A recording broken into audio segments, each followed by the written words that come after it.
श्री राम कथा में आप सभी का बहुत बहुत स्वागत है।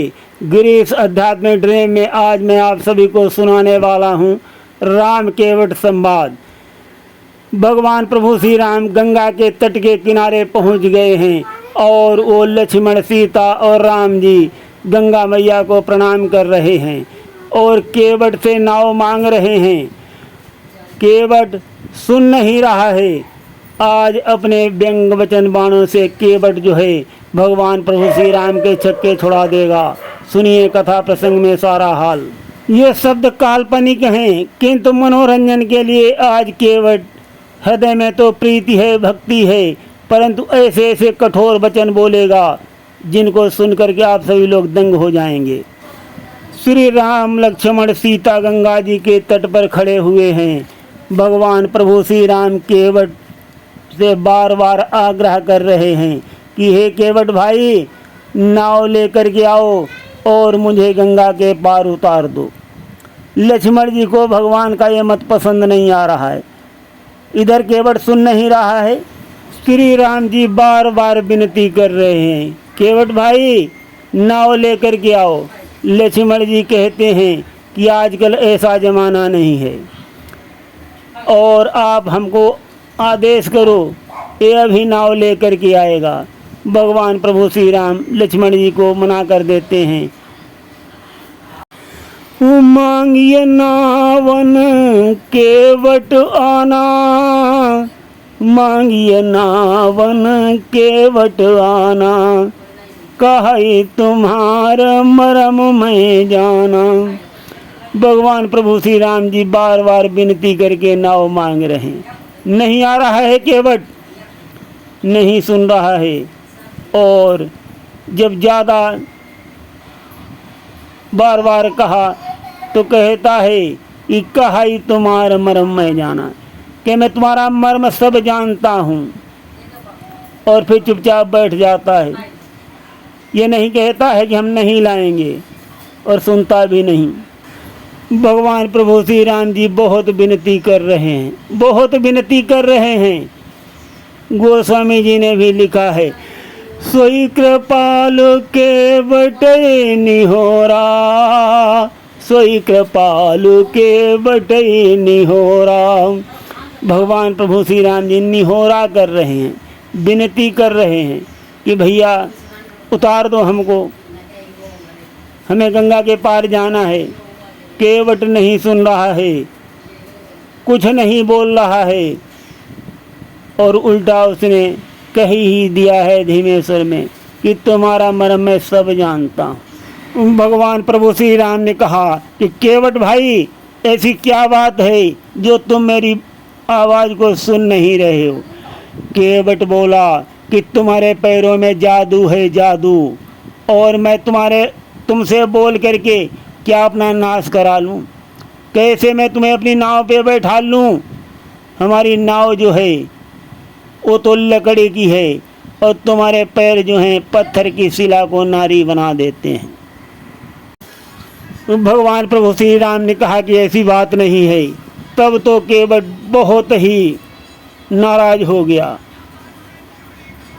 बोला कि आप मुझसे झूठ बोल रहे हैं, मुझे बहकाते हो और ऐसे व्यंग वचन बोलेगा जिनको सुन करके आप सभी दंग हो जाएंगे। क्या कहता है भगवान प्रभु श्री राम से? हृदय में तो प्रेम है किंतु बहुत कठोर वाणी बोल रहा है। सुनिए। अब कहीं का मरी हो टिकुलिया लगाई के, अब कहीं का मरी हो टिकुलिया लगाई के, अब कहीं का मरी हो टिकुलिया लगाई के, देवन को मारा असुरन को मारा, देवन को मारा असुरन को मारा, नारद को मारा बंदरिया बनाई के, अब कहीं का मरी हो टिकुलिया लगाई के, अब कहीं का मरी हो टिकुलिया लगाई के। सूरज को मारा चंदा को मारा, सूरज को मारा चंदा को मारा, शिव जी को मारा सुरतिया दिखाई के, अब कहीं का मरी हो टिकुलिया लगाई के, अब कहीं का मरी हो टिकुलिया लगाई के। राजों को मारा परेजों को मारा, राजों को मारा परेजों को मारा, ब्रह्मा को मारा जबरिया लिखाई के, ब्रह्मा को मारा जबरिया लिखाई के, अब कहीं का मरी हो टिकुलिया लगाई के, अब कहीं का मरी हो टिकुलिया लगाई के, ब्रह्मा को मारा जबरिया लिखाई के, अब कहीं का मरी हो टिकुलिया लगाई के। नर को भी मारा नारी को मारा, नर को भी मारा नारी को मारा, नर को भी मारा नारी को मारा, काह मिलो नाथ तुम्हें दुनिया रचाई के, काह मिलो नाथ तुम्हें दुनिया रचाई के, अब कहीं का मरी हो टिकुलिया लगाई के, काह मिलो नाथ तुम्हें दुनिया रचाई के, अब कहीं का मरी हो टिकुलिया लगाई के। इस प्रकार से केवट व्यंग्यवाणी बोला। ये वाणी सुन करके श्री राम जी को संकोच आ गया, किंतु लक्ष्मण जी को गुस्सा आ गया।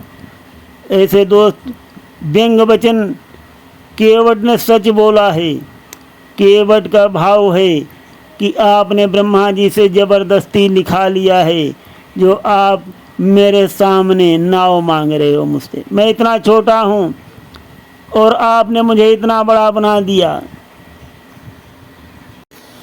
और विधि के विधान में आप ही ने लिखवा दिया कि मुझे केवट की विनती करना पड़ेगा, और पंचवटी में जो भी आप करने जा रहे हैं वो सब आपने ही लिखाया है। केवट सारे भाव जानता है। केवट श्री राम का बहुत अनन्य भक्त है। तो साथियों, भक्तों से कोई राज ईश्वर का छुपा नहीं होता है। सारी गतिविधि भक्त जानता है, और केवट इसीलिए व्यंग्य वचन बोल रहा है। केवट के मन में सारी बातें आ रही हैं। जैसी जैसी भगवान प्रभु श्री राम ने लीला रची, महाराज दशरथ जी व्याकुल हैं, और महारानी कैकेयी, और इधर प्रजा को सोते हुए छोड़ करके स्वयं गंगा के किनारे एक तुच्छ केवट से आप नाव मांग रहे हो, और आगे आपकी लीला में कौन कौन से लोग दुखी होंगे।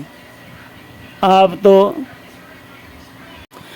माया रहित हो, किंतु ये दुनिया तो आपने माया रहित नहीं बनाई। ये तो सब माया में पगी हुई है प्रभु। कोई भी नहीं छूटा है, कोई न सुर छूटा है, न कोई असुर छूटा है, न कोई देव छूटा है।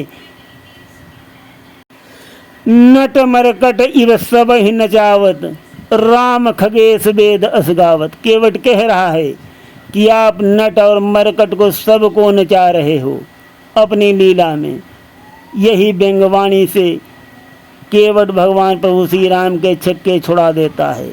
केवट कहता है, जब मैं आपके पैर धो लूँगा तभी मैं अपनी नाव पर चढ़ाऊँगा। केवट की वाणी को सुनकर भगवान श्री राम क्या देखते हैं? कृपाल मुस्काई चितई जानकी लखन तन। तो मित्रों, भगवान प्रभु श्री राम ने जब केवट ने ऐसे बोला, स्पष्ट कह दिया केवट ने कि मैं तुम्हारे चरण धोऊंगा, भगवान श्री राम माता सीता और लक्ष्मण जी की तरफ देख करके बिहसे कहा, कृपाल मुस्काई बिहसी जानकी लखन तन। सीता जी की ओर और लक्ष्मण जी की ओर देख करके भगवान राम इसीलिए मुस्कराए थे। एक बार क्या हुआ, जब भगवान श्री राम की शादी हो गई और सीता माता आ गई घर में। सीता माता ने भगवान श्री राम की सेवा का सारा काम संभाल लिया। जब सारा काम सेवा का माता सीता ने संभाल लिया श्री राम जी की, लक्ष्मण जी बहुत दुखी रहने लगे। बहुत दुख लगा लक्ष्मण जी को। अब उनको खाना ना अच्छा लगे। जब तक वो श्री राम जी की सेवा नहीं कर लेते थे, पैर नहीं चाप लेते थे, तब तक उनको नींद नहीं आती थी। अब लक्ष्मण जी को नींद ही ना आए। लक्ष्मण जी बहुत परेशान, खाना भी अच्छा नहीं लगे, बहुत दुबले पड़ गए। एक दिन भगवान श्री राम जी ने लक्ष्मण जी से पूछा कि लक्ष्मण, क्या बात है? जब से विवाह हुआ है तब से तुम बहुत कमज़ोर होते जा रहे हो। क्या उर्मिला तुमको खाना नहीं देती है क्या? मुझे बात करना पड़ेगा। लक्ष्मण जी कहने लगे, भैया ऐसी बात नहीं है। मुझे आपके चरण चापने को नहीं मिलते हैं तो मुझे नींद नहीं आती, और जब नींद नहीं आती है तो कुछ अच्छा नहीं लगता है। दिन भर मुझे सुस्ती दावे रहती है, भोजन भी अच्छा नहीं लगता है। श्री राम जी ने लक्ष्मण को समझाया कि कोई त्योहार आए उस समय प्रणाम करने आते हो तुम तीनों लोग, भरत शत्रुघ्न भी आते हैं, तब तुम आशीर्वाद के रूप में मेरी सेवा मांग लेना वैदेही से, कान में चुपचाप कह देना। लक्ष्मण जी कहने लगे, बहुत अच्छा भैया। और बहुत शीघ्र ही होली का त्यौहार आ गया।